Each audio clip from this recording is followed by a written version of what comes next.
Nusantara di masa lalu, masyarakat penghuni tanah Jawa masih menganut kepercayaan animisme dan dinamisme sebelum kemudian agama Hindu masuk pada abad keempat, disusul Buddha pada abad kelima.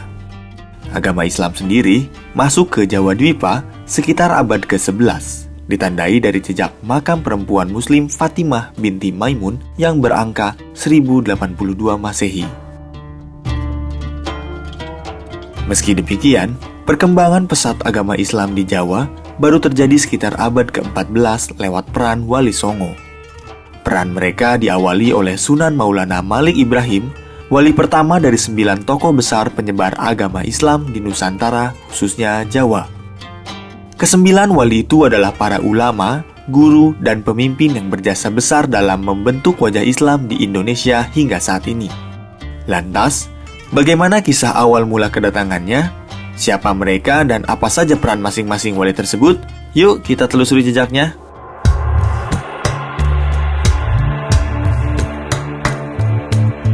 Wali Songo berasal dari kata wali dalam bahasa Arab yang artinya pemimpin atau orang yang dipercaya atau mengurus perkara. Sementara Songo dalam bahasa Jawa berarti 9. Singkatnya, Wali Songo itu berarti 9 wali atau 9 ulama penyebar agama Islam. Meski demikian, ada beberapa sumber berbeda yang menjelaskan silsilah maupun tahun syiar ke-9 wali tersebut.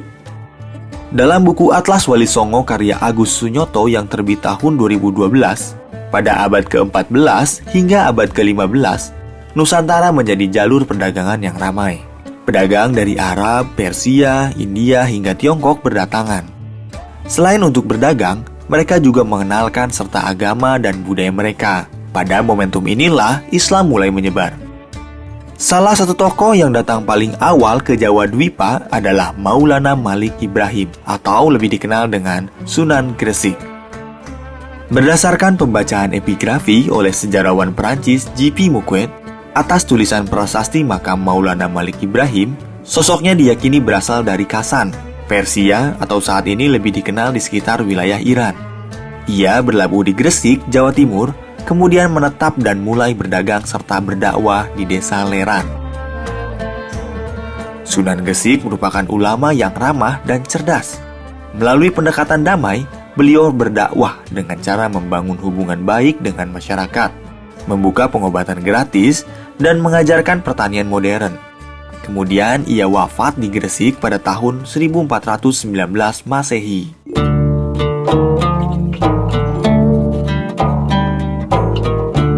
Syiar agama Islam tak berhenti setelah Sunan Gresik wafat. Ajarannya menyebar luas dilanjutkan 8 wali lainnya yang akhirnya dikenal masyarakat sebagai Wali Songo.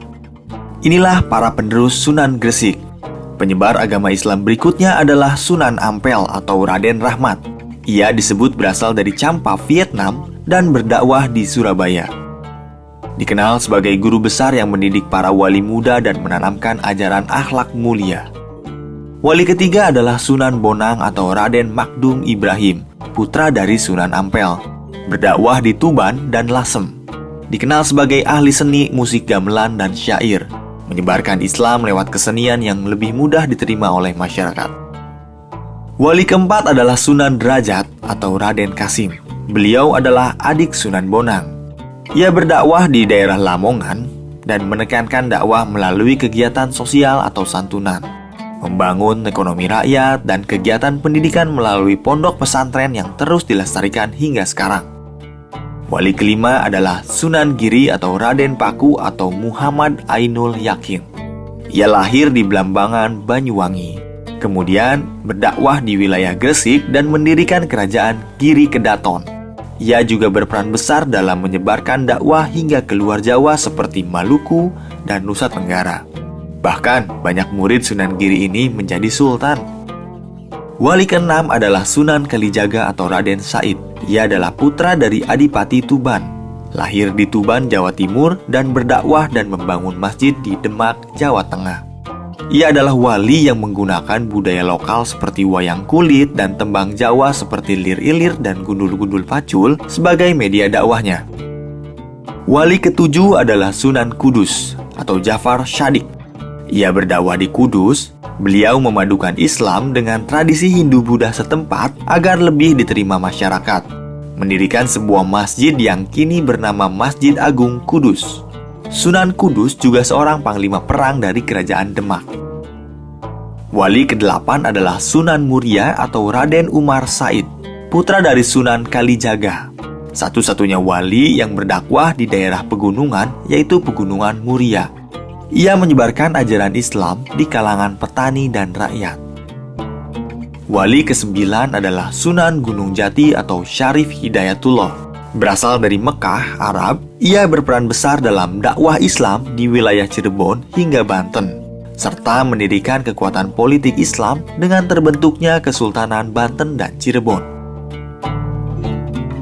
Dosen sastra Jawa Universitas Gadjah Mada, Rudi Wiratama menyebut, dalam syiarnya Wali Songo lebih menekankan esensi agama Islam yang menjunjung tinggi nilai perdamaian, toleransi, keadilan, moderat, dan tidak bersikap ekstrim, bukan semata formalitas beribadah. Nah, jadi memang persebaran Islam di Jawa terutama itu jalur-jalurnya lebih banyak ke jalur-jalur kultural dan sosial. Wali Songo itu menggunakan pendekatan kultural, menggunakan pendekatan sosial, tidak semata-mata sebagai misionaris, tidak semata-mata mereka mencari kuantitas, tapi juga bagaimana mencune-in, menyelaraskan kualitas kebatinan leluhur Nusantara pada saat itu.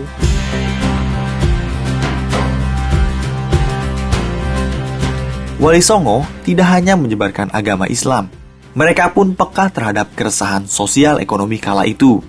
Meski sebagian besar datang dari luar Nusantara untuk berdagang, mereka tetap merangkul adat istiadat lokal hingga membangun fondasi peradaban. Mereka mendirikan masjid, pesantren, dan membaurkan ajaran Islam dengan budaya setempat kala itu. Membentuk budaya Islam yang khas, yang ramah, damai, dan penuh toleransi sebagai wajah Islam asli Nusantara.